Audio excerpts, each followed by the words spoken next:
Hi, Analisa Six here with the Lady of Leisure and the Sober Curator to bring you the June 2024 horoscope for the zodiac sign of Aquarius for sun and rising placements. Hi, Aquarius. Welcome to June. It's Gemini season. Gemini is the mutable air sign of the zodiac, and you are the fixed air sign of the zodiac. And what's really cool is that air likes air. So Gemini season is actually a really positive time for Aquarius dominant people because all of the energy that we have in Gemini is making an easy trine to your Aquarius placement. We have right now the Sun, Venus, and Jupiter starting the month out in Gemini. And then on the 3rd of June, Mercury enters the Gemini party. And the area that this is hitting for the Aquarius horoscope is the 5th house, which is the house that rules our self-expression and our creativity. So this is a really positive time for you to put all of your energy into those areas. What brings you pleasure? What brings you joy? Are you doing art or creative projects in some way that inspire you? This is also an area where we are kind of seeking a desire to have romantic connection. And so things that kind of make us feel romantic and elevate us in that way are really positive.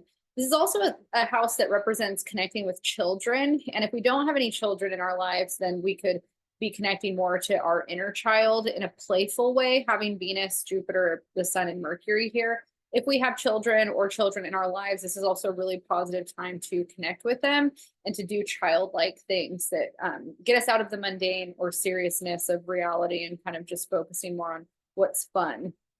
I think a lot about the Fool card with the way the Gemini 5th house energy is trining the Aquarian 1st house energy.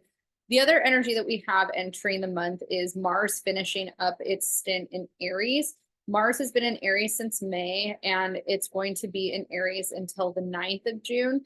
And the area that Mars has been in for the Aquarius horoscope is the area that rules communication, the 3rd house. And when Mars is passing through this area, it's not the best in terms of how we express ourselves. It could be a little bit more feisty, confrontational, reactionary, or reactive, I guess.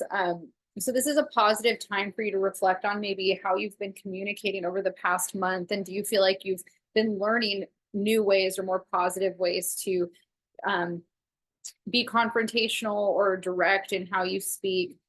These are just things to reflect on and think about. Mars is going to be leaving Aries on the 9th and entering Taurus, where it's going to enter your 4th house, which is the house that rules home and family. When Mars is passing through the 4th house, it can be a little bit turbulent when it comes to our home life. So we could experience some complications with where we're living. We could experience complications with the people that we share our home with, like partners or roommates, things like that. And then there can also be some obstacles or challenges within the family or family structure. So that's something to watch out for in June. On June 6th, we're going to have a new moon in Gemini at 16 degrees, and that's going to be hitting that area of your chart that we were talking about that rules creativity and self-expression. New moons are a great time to set intentions. So if you've been feeling blocked around your creativity at all, this new moon is a really positive time to set intentions around ways that you want to expand your creativity or unblock things. It's also a great way to set intentions around connecting to your own inner child, having more joy and more play in your life. On June 17th, we're going to have Venus and Mercury leaving Gemini and entering the cardinal water sign of Cancer. And the area of the chart that this is going to now be influencing for you is the 6th house, which is the house that represents your health and also your relationship to your daily routine and structure. So once Venus and Mercury move in here, this is a really positive time for you to start doing things that nourish your body. Cancer rules the stomach and the womb. And so womb health and stomach health are a really good thing for you to focus on during this time. It's also really positive for you to focus on any healing that needs to be done in that area of the body around energy work, like the sacral chakra is kind of ruled by that Cancer lunar energy.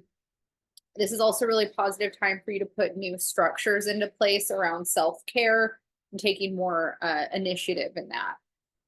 On the 20th, the sun is going to join the Cancer party and leave your 5th house and enter that 6th house. It's the summer solstice. And so the sun's going to be highlighting all of those themes around your health and also your daily routine and your structures. And so that, again, this is a really positive time to be doing things that nourish you, that bring your, anything that brings awareness to where you kind of need to be more nurturing and caring towards yourself. And also, this is a house that has to do with how we're of service to people. So this could also be an area where we're reflecting on how we nourish our relationships with other people in terms of how we're of service. This house also represents pets. So this could be a good time to connect with your pets or spend time volunteering with animals, things like that. On the 21st, we're going to have a full moon at 1 degree Capricorn. And this is going to be opposite of your 6th house Cancer energy that we just talked about. So it'll be in the 12th house, which is the house that represents our connection to spirituality, the subconscious, dreams, and even past life experiences or healing that needs to take place. And so with full moons, powerful time to release, surrender, let go of energy, also a powerful time for manifestation. For where it's hitting in the chart, the Virgo Piscean kind of energy still plays a part when it's, even though it's in the Cancer, Capricorn, 6th house, 12th house area. It's that relationship to taking control over your life and being intentional while also surrendering and letting go and accepting where we can't control things. And so you're kind of in that balance and learning how to integrate where are the areas that you need to step in and really take action and control, and where are the areas that you need to let go and surrender and be receptive and, more open to maybe some spiritual insights or downloads. So that's a powerful energy for you during the full moon. And also, if there's habits or behaviors that aren't in alignment for some of the things that you want to be working on or cultivating moving forward, this is a powerful time where you can set intentions for letting go and releasing some of those habits that aren't serving you right now. The last kind of big shift of energy that we have for the month of June is Saturn stationing retrograde in Pisces. This is going to be happening in the area of the Aquarius horoscope that has to do with your finances. And so there might be stuff coming up around money that you have to reflect on. Something about getting your finances in order is going to be a big theme for you from basically June until November. Saturn's already been here for a long time, for this whole year.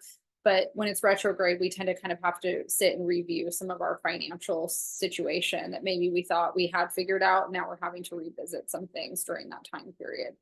If you want a bigger breakdown on some of the other transits happening for the month, you can watch the June astrology forecast video that I do at the top of the playlist, where I go deeper into some of the transits that are happening. But this is pretty much the basic areas of your horoscope that are emphasized for you. So we've got communication, home and family, and your self-expression and creativity, and then also your health and how you organize your daily routine. Those are all things that are up for review. This is a really positive time for you to lean into cultivating more joy and fun into your life, not taking things so seriously, while also making sure that you're taking care of yourself. Self-care is a really big theme for you for the last half of June. All right, Aquarius, I'm going to leave you there. If you liked this video, make sure to hit like, subscribe so you can get notified on when I post these. I do them every month. If you want to book a one-on-one session with me, my email is in the description box. You can shoot me an email. You can find me at theladyofleisure.com and thesobercurator.com, and I will see you guys all next month.